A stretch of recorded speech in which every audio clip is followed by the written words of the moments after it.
আজকে ভিডিওতে রায়মান ইনফোসমিত্রা 2024-এর সপ্তম শ্রেণীর পরিবেশ ও বিজ্ঞান বিষয়ে দ্বিতীয় পরীক্ষা মূল্যায়নে যে 17 নম্বর প্রশ্ন সেটি রয়েছে, অর্থাৎ Paniparul Mukuteshwar high school HS এই বিদ্যালয়ের সমস্ত প্রশ্নের উত্তরগুলি করব। তার আগে তোমরা কেউ যদি আমার চ্যানেলে নতুন হয়ে থাকো তাহলে চ্যানেলটি অবশ্যই সাবস্ক্রাইব করে নেবে। প্রথমে যেটা আছে ফিজিক্যাল সায়েন্স, একে আছে সঠিক উত্তরটি নির্বাচন করো। একে আছে চৌম্বক দৈর্ঘ্য সমান চুম্বকের জ্যামিতিক দৈর্ঘ্য গণিত, এটা হচ্ছে 0.85 হবে। এরপর দুইটা আছে ইলেকট্রিক বাল্বে ফিলামেন্ট তৈরি হয়, এটা হচ্ছে টাংস্টেন দিয়ে। এরপর তিনি আছে প্রদত্ত কোন অক্ষরটির পার্শ্বীয় পরিবর্তন হয় না, এটা হবে এম হবে। এরপর 4 আছে পরিবেশ বান্ধব শক্তি হলো, এটা বায়ু শক্তি হবে। এরপর 5 আছে ধাতব পদার্থ তড়িতের, এটা সুপরিবাহী হবে। এরপরে 2 থেকে আছে শূন্যস্থান পূরণ করো।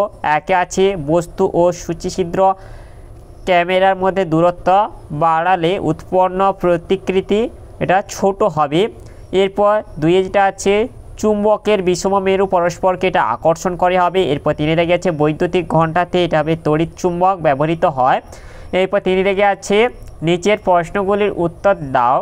একে আছে এটিএম এর পুরো নাম কি? এটিএম এর পুরো নাম হলো অটোমেটেড টেলার মেশিন। এরপর 2 আছে এলইডিতে কোন শক্তিতে রূপান্তরিত হয়? এলইডিতে তড়িৎ শক্তি আলোক শক্তিতে রূপান্তরিত হয়। এরপর 3 আছে অভিসারী রশ্মিগুচ্ছ অঙ্কন করে দেখাও। এই যে তোমাদের অভিসারী রশ্মিগুচ্ছ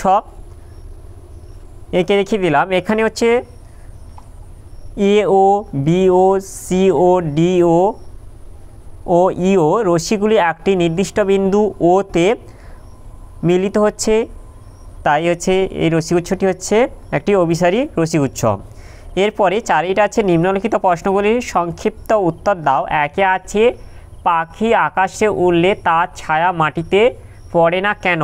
এর উত্তরটি হলো সূর্য থেকে আসা আলো পাখির শরীরে বাধাপ্রাপ্ত হওয়ার ফলে ছায়া গঠিত হয়।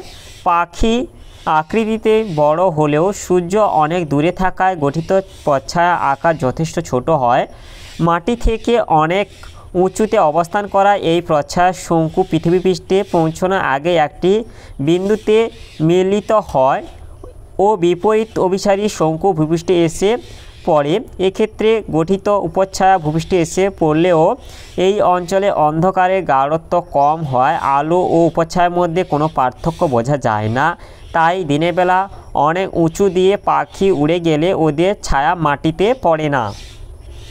এরপরে 2 থেকে আছে একটি অপ্রচলিত শক্তি ও একটি জীবাশ্ম জ্বালানির উদাহরণ দাও। একটি অপ্রচলিত শক্তির উদাহরণ হলো বায়ু শক্তি এবং একটি জীবাশ্ম জ্বালানির উদাহরণ হলো কয়লা। এরপরে লাইফ সায়েন্সে 1 থেকে আছে সঠিক উত্তরটি বেছে পূর্ণ বাক্যে লেখো।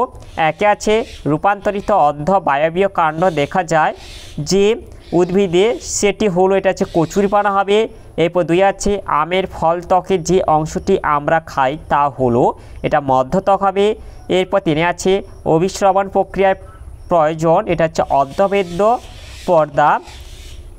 এরপরে 2 থেকে আছে নিচের প্রশ্নগুলির নির্দেশ অনুযায়ী উত্তর দাও যে কোনো 5টি। একে আছে শূন্যস্থান পূরণ করো। অপরাজিতা একটি, এটা হচ্ছে অসম্পূর্ণ ফুল হবে। এরপর 2 আছে সত্য বা মিথ্যা লেখো। এঁচুড় হলো একটি যৌগিক ফল, এটা সত্য হবে। এরপর 3 আছে সত্য বা মিথ্যা লেখো। তাপমাত্রা কমলে ব্যাপন ঘটে তাড়াতাড়ি, এটা মিথ্যা হবে। এরপর 4 আছে ভুট্টার বর্মের মতো বীজপত্রকে কি বলে? ভুট্টার বর্মের মতো বীজপত্রকে স্কুটেলাম বলে। এরপর 5 আছে সম্পর্ক নিরূপণ করো। ঘৃতকুমারী খাদ্য সঞ্চয়, এটা পাথরকুচি পাতা হবে, এটা বংশবিস্তার। এরপর 6 আছে জবা পাতায় কী ধরনের শিরাবিন্যাস দেখা যায়? জবা পাতায় জালিকাকার শিরাবিন্যাস দেখা যায়। এরপর 7 আছে জেকবসন্স অর্গান কোথায় থাকে? জেকবসন অর্গান সাপের মুখের মধ্যে ওপরের তালুতে থাকে। এরপরে 3 থেকে আছে নিচের প্রশ্নগুলির সংক্ষিপ্ত উত্তর দাও যে কোনো একটি। একে আছে একটি মূলের বিভিন্ন অংশের কাজ উল্লেখ করো। একটি আদর্শ প্রধান মূল প্রধানত 4টি অংশ নিয়ে গঠিত, যথা 1 মূলত্র অঞ্চল, 2 বর্ধনশীল অঞ্চল, 3 মূলরম অঞ্চল ও 4 স্থায়ী অঞ্চল।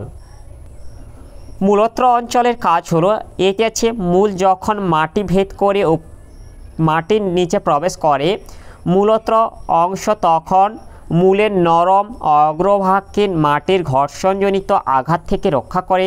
বিতে আছে মূলত্রের বাইরের অংশ থেকে নির্গত পিচ্ছিল রস মাটিকে নরম করে এবং মূলকে সহজে মাটির মধ্যে প্রবেশ করতে সাহায্য করে। এরপরে বর্ধনশীল অঞ্চল বা বর্ধিষ্ণু অঞ্চল এর কাজ হলো মূলের দৈর্ঘ্য বৃদ্ধি ঘটায়। এরপরে আছে মূলরব অঞ্চল এর কাজ হলো এতে আছে মাটি থেকে জল ও খনিজ লবণ সংগ্রহ করে। বিতে আছে উদ্ভিদকে মাটির সঙ্গে দৃঢ়ভাবে আবদ্ধ রাখে। এরপরে 4 এটা আছে স্থায়ী অঞ্চল কাজ, এতে এটা আছে শাখা প্রশাখা মূল উৎপন্ন করা এর প্রধান কাজ। বিতে শাখা প্রশাখা মূল উদ্ভিদকে মাটিতে আবদ্ধ রাখতে সাহায্য করে। সিতে এই অঞ্চলের মাধ্যমে মূল দ্বারা শোষিত জল কাণ্ডে পৌঁছায়।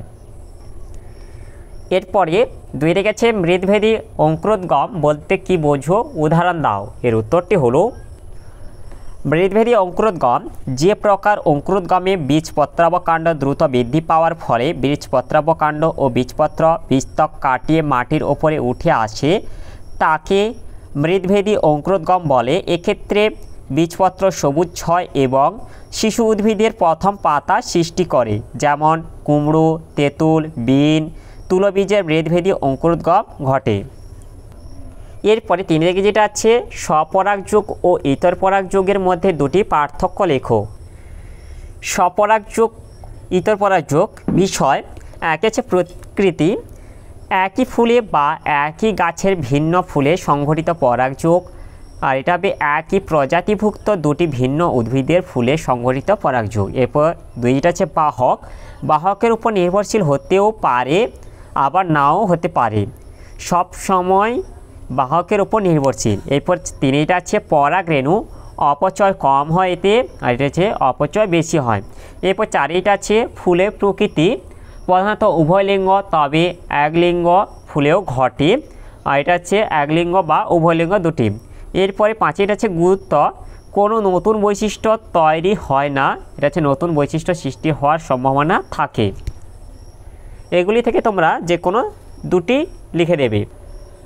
তাহলে আজকের ভিডিওতে আমরা সপ্তম শ্রেণীর পরিবেশ বিজ্ঞান বিষয়ে যে 17 দাগে Paniparul Mukuteshwar high school HS বিদ্যালয়ের সমস্ত প্রশ্ন উত্তরগুলি শেষ করলাম। আর তোমরা কেউ যদি আমার চ্যানেলটা এখনও সাবস্ক্রাইব করে রাখোনি তাহলে চ্যানেলটা অবশ্যই সাবস্ক্রাইব করে নেবে। ভিডিওটি ভালো লাগলে ভিডিওটিকে অবশ্যই লাইক, কমেন্ট ও শেয়ার করতে ভুলবে না।